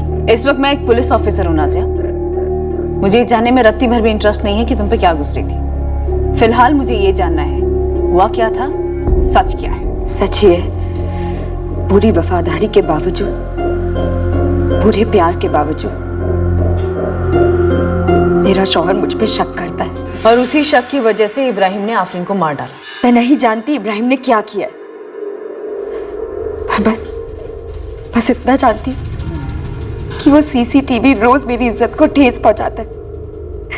उसे देखती हूँ ना तो मुझे घिन आती है। मैडम, सोहेल ने गलती से उस दिन उसी वक्त उसे बंद कर दिया था। वो सिर्फ एक इत्तेफाक था। आप मानो या ना मानो मैडम, पर यही सच है। सच क्या है मुझे नहीं पता, लेकिन अगर मुश्ताक के साथ नाजिया का चक्कर होता भी तो भी मैं एक मासूम बच्ची को क्यों मार डालता साहब? और साहब एक बार मेरी तसल्ली के लिए बोल दीजिए, वो जो आपने बताया वो सच मुश्ताक ही था ना? हमने कुछ बताया नहीं, हमेशा क्या मुश्ताक से बदला लेने के लिए तुमने आफरीन की जान। आफरीन को नहीं मारा साहब मैंने। अगर चक्कर का पता चलता भी तो नाजिया या मुश्ताक को या फिर दोनों को मार डालता शायद मैं, या कम से कम नाजिया को तलाक तो दे देता, पर एक बच्ची पर अपना गुस्सा नहीं उतारता साहब। शकी हूं, वहशी नहीं। फिर एक बार हम अंधेरे में चारों तरफ तीर चला रहे थे। हमारी तहकीकात की वजह से जो संभावनाओं का और भावनाओं का पिटारा खुला था, उससे कुछ संदिग्धों के घरों में खलबली मचनी शुरू हो गई थी। आफरीन के कत्ल ने कई रिश्तों को टूटने की कगार पे ला छोड़ा था। तुम्हें जफर को लेकर कहीं जाना है तो जा सकती हो, मैं रोकूंगा नहीं। पुलिस ने कहा है मैं कहीं नहीं जा सकती। उन्होंने कहा है कि तुम भदोई नहीं छोड़ सकते। जरूरी नहीं है कि यहां रुको, मेरे घर में। अच्छा, तुम्हारा घर? घर 4 दीवारियां नहीं होती, घर एक मकान होता है, छोटा सा, बिल्कुल तुम्हारे दिल जैसा। परवेज का घर तो बड़ा है ना, वहां चली जाओ। जफर को बाप का सुख भी मिल जाए, सब खुश रहेंगे। तुम, मैं, मुश्ताक सैयद, मुझे कौसर या लूबना मत समझना कि भीगी बिल्ली बनकर सिकुड़ जाऊंगी। कोर्ट में नंगा करूंगी तुम्हें, डीएनए टेस्ट से साबित करवाऊंगी कि जफर तुम्हारी औलाद है, और फिर ऐसी कीमत वसूलूंगी तुमसे कि दोबारा किसी औरत को इस्तेमाल करके फेंकने की जुर्रत नहीं करोगे तुम। उसी कीमत के लिए आफरीन को मरवा डाला? आफरीन को तुमने मरवाया है, क्योंकि तुम्हारे अंदर इंसानों का खून नहीं, खुदगर्जी के नाले का गंदा पानी बहता है। कमीने, सुअर की औलाद हो तुम, जहरीले सांप हो तुम। दोबारा हाथ उठाने की सोचना भी मत। हसीना बनकर बहुत कुछ झेल लिया, लेकिन असली नाम हर्षा है। अगर दोबारा हाथ उठाया ना तो 2 हाथ मिलेंगे बदले में, दांत पेट में होंगे तुम्हारे। ऐसा क्या मुश्ताक में जो मुझ में नहीं साले? बोल बोल, उसी से मिलती थी ना? वही तलाशी है ना? वो मेरे जैसे शकी पागल तो नहीं है, नहीं है ना? मुझे कैसे पता चला? क्या सबूत मिला उन्हें? बोल, क्या सबूत मिला? बोल, क्या सबूत मिला उनको? उनको कैसे पता चला?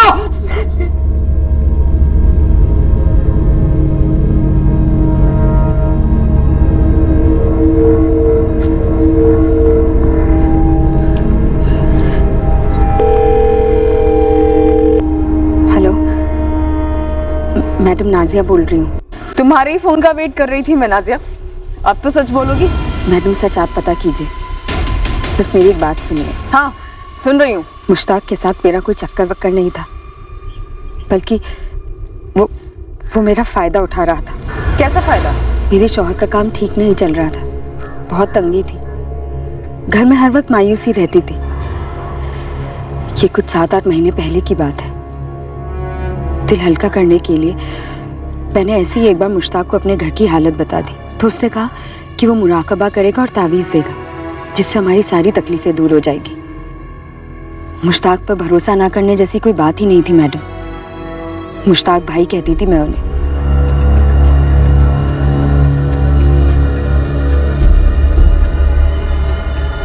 ताबीज़ देने के बहाने उसने मुझे कुछ सुंघाया और मुझे लगा कि मुराकबे का हिस्सा है ये।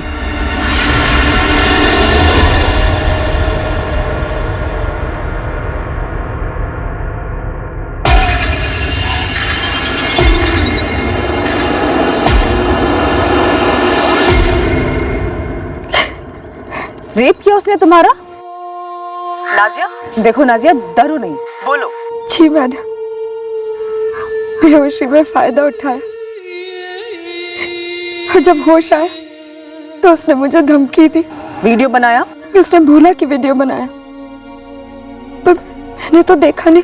उसने कहा कि अगर मैं अपना मुंह खोलूंगी तो वो वीडियो इब्राहिम को दिखा देगा और मोहल्ले वालों को भी। फिर ये बार बार हुआ? जब भी बुलाता जाना पड़ता था।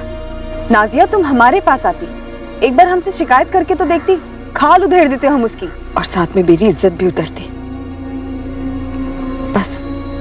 बस मैडम, यही बताना था। आफरीन के कत्ल के बारे में मुझे कुछ नहीं मालूम। इब्राहिम मुझ पे शक करता था क्योंकि मुझे उस कुत्ते मुश्ताक से मिलने जाना पड़ता था, पर बस अब और सहन नहीं हो रहा था मैडम, इसलिए आपको बता दिया। और एक बात और बतानी है आपको मैडम। हाँ बोलो नाजिया। मैं अकेली नहीं हूँ, इस मोहल्ले में और भी औरतें जिनके साथ ऐसा हुआ है। और कौन कौन है? नाम बताओ। मर जाऊंगी लेकिन नाम नहीं लूंगी, और आप भी मेहरबानी करना, मेरा नाम मत आने देना। नाजिया, ऐसा नहीं होता है, तुम्हें सामने आके शिकायत दर्ज करानी होगी और उन सभी औरतों को साथ लाना होगा। ये नहीं हो सकता मैडम, अगर आपने जिद की तो समझिए हमारी ये बात हुई ही नहीं। यहाँ हम दुश्मनियां खोद रहे थे और निकला ये सड़ा हुआ लीचड़ चूहा। सर, हो सकता है मुश्ताक के किसी विक्टिम ने बदला लेने के लिए वार किया। समय ने नाजिया को काफी समझाया, वो दावे के साथ बस यही कह रही है कि ना वो और ना बाकी औरतें सामने आएंगी शिकायत दर्ज कराने के लिए। सबको अपनी बदनामी का बहुत डर है।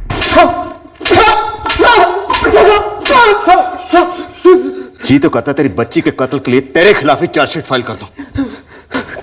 किसी ने आपके कान भरे, मैंने किसी औरत का गलत फायदा नहीं उठाया। इसमें उन सभी औरतों का नाम लिख जिनको तूने अपनी हवस का शिकार बनाया। लिख जल्दी।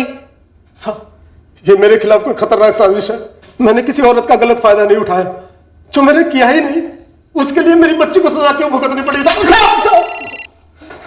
हाँ अशफाक बोल।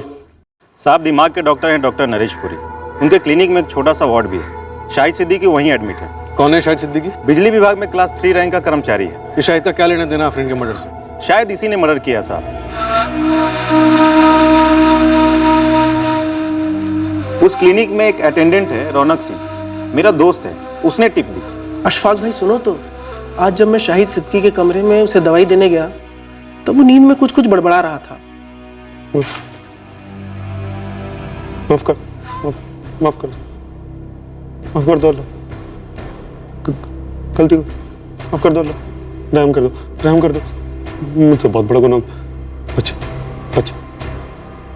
बच्चे को नहीं मारना चाहिए, बच्चे को नहीं मारना चाहिए, गलती हो गई मुझसे। जब उसने बच्ची कहा तब मेरी घंटी बजी। तुमने वो हाजी रुमाल वाले की तस्वीर दिखाई थी ना मुझे, कहा था कि किसी बच्ची का मर्डर हुआ है हाशिम नगर में। ये बंदा हो सकता है आफरीन का कातिल। शाहिद की माँ का नाम है रूबीना। ऐसे साहब मैंने अपनी 2 खास लड़कियों को हाशिम नगर में फील्डिंग पे लगाया और उन्होंने बड़ी चालाकी से कई औरतों से पता लगाया। ये मुश्ताक की काली करतूतों वाली बात सच है? 16 ने सच है साहब, लंबी लिस्ट है औरतों की। पर ये शाहिद की उससे क्या दुश्मनी थी? क्या इसने लड़कों के साथ भी कुछ ऐसा किया? शाहिद सिद्दीकी हमें देखकर चौंक गया था। उसे लगा उसका राज उसकी मां ने हमारे सामने खोल दिया था, पर हकीकत यह थी कि उसने खुद नींद में बोलकर अपने आप को पकड़वाया था। और जाहिर सी बात है उसे यह बात मालूम ही नहीं थी।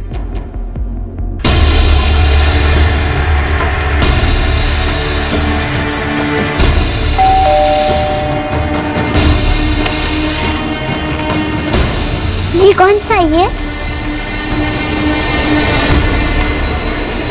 बोलिए ना कौन सा ये?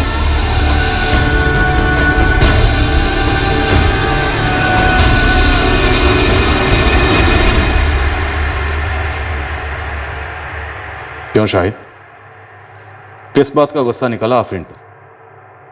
या फिर यह कोई पलटवार था? मुझे उस बच्चे को नहीं मारना चाहिए सर। वो बहुत बड़ा गुनाह हो गया सर मुझसे। पर मैं उस बच्चे को नहीं मारना चाहता था सर। तो फिर किसे मारना चाहते थे? आपको पता था, 18 अक्टूबर से ही आपको पता था ना कि आपके बेटे शाहिद ने आफरीन का कत्ल कर दिया है? नहीं, शाहिद ने कत्ल नहीं किया, उसके हाथों गलती हुई है जिसके लिए वो जिम्मेदार नहीं है। तो फिर कौन जिम्मेदार है रुबीना? मैं।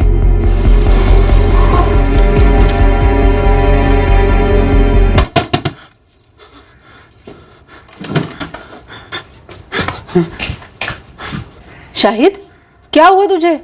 इतना पसीना क्यों आ रहा है? मैंने एक बच्चे का कत्ल कर दिया। क्या कह रहा है तू? कौन सी बच्ची? मुश्ताक के तरवाले की बेटी का कत्ल कर दिया अम्मी।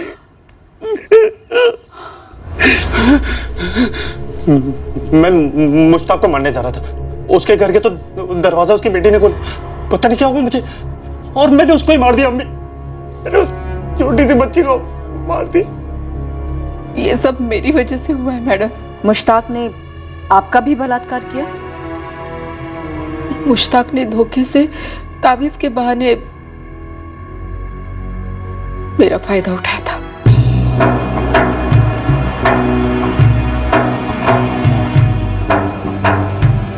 मेरे शौहर के इंतकाल के बाद मैं तन्हा हो गई थी, मायूस रहती थी, डर सा लगा रहता था। सोचा तावीज बंधवा लो, सुकून मिलेगा, इसलिए गई मुश्ताक के पास।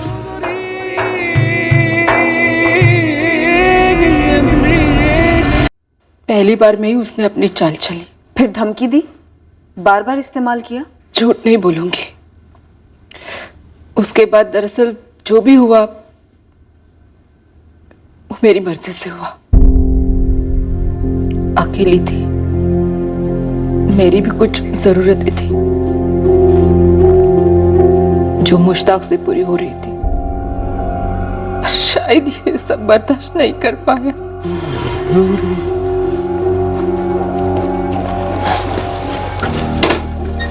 अस्सलाम वालेकुम शाहिद मियां। क्यों आता रहता है ये इतर वाला? मुश्ताक भाई बोलो बेटा, बड़े हैं तुमसे, और आते क्योंकि मैंने उन्हें बुलाया था।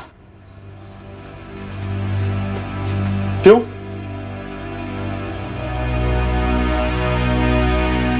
अकेलापन दूर करते हैं मेरा।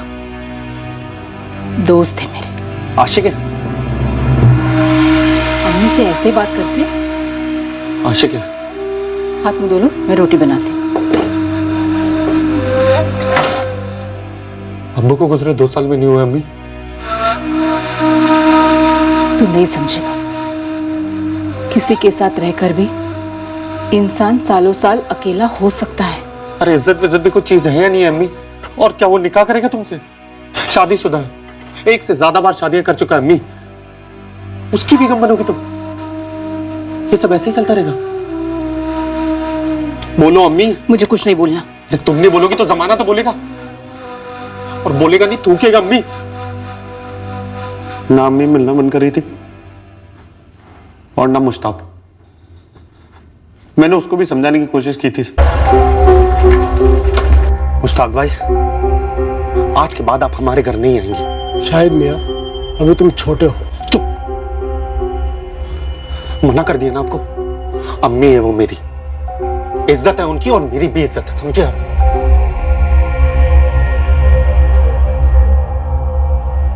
पर वो दोनों रुके नहीं। मिलते रहे चुप चुप कर, लेकिन मुझे भी ना बदबू आ गई सर। उनसे अगर रहा नहीं जा रहा तो मुझसे सहा नहीं जा रहा था। मुश्ताक की बीवी हसीना, उसने भी तुम्हारा साथ दिया था? नहीं सर, मैं उसे नहीं जानता। मैं तो वहां पे मुश्ताक को मारने गया था। पूरी तैयारी के साथ गए थे, चेहरा छुपाकर? मैंने वो किराने वाले की दुकान पे सीसीटीवी देख लिया था तो मुंह ढक लिया। मेरा इरादा था कि मैं उसके घर जाके उसका गला दबा दूंगा और फिर चैन से जीऊंगा, मगर दरवाजा उस बच्ची ने खोला सर।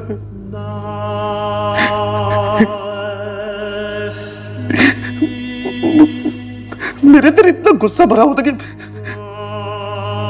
मुझे समझ में नहीं आया, मैंने उस बच्ची का गला दबा दिया सर।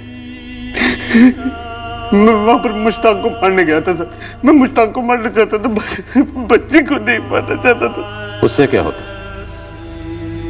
अगर तुम मुश्ताक को मार भी देते, पकड़े तो तुम तब भी जाते, तब भी यहीं होते अंदर लॉकअप में, और तुम्हारी जिंदगी बर्बाद होती, और बाहर तुम्हारी अम्मी और भी तन्हा और भी अकेली हो जाती। फिर कभी ना कभी किसी और से दोस्ती होती, तो क्या तुम पूरी दुनिया को मारते फिरते? शाहिद ने जो भी किया वो मेरी वजह से किया। गुनहगार मैं हूं इस कत्ल की। आपने जो मुश्ताक के साथ रिश्ता जोड़ा वो आपकी जिंदगी का निजी फैसला था। इस पर सही या गलत की टिप्पणी ना हम कर सकते हैं और ना ही कोई और। लेकिन हाँ, आपसे गुनाह हुआ जरूर है, शाहिद का अपराध छुपाने का गुनाह।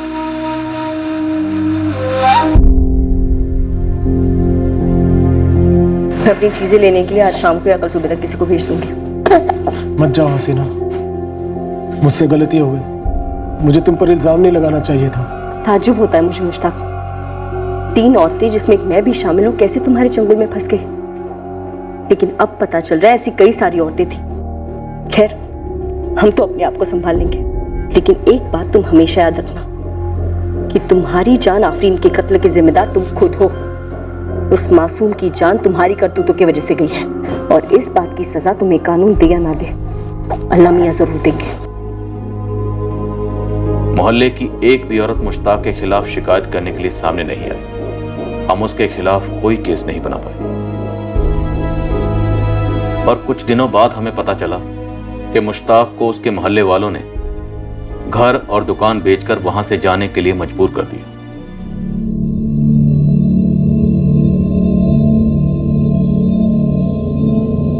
एक तरफ है मुश्ताक के संगीन जुर्म, जहां उसने औरतों को बेहोश करके उनका बलात्कार किया, उन्हें ब्लैकमेल किया, पर कोई भी उसके खिलाफ शिकायत करने सामने नहीं आया।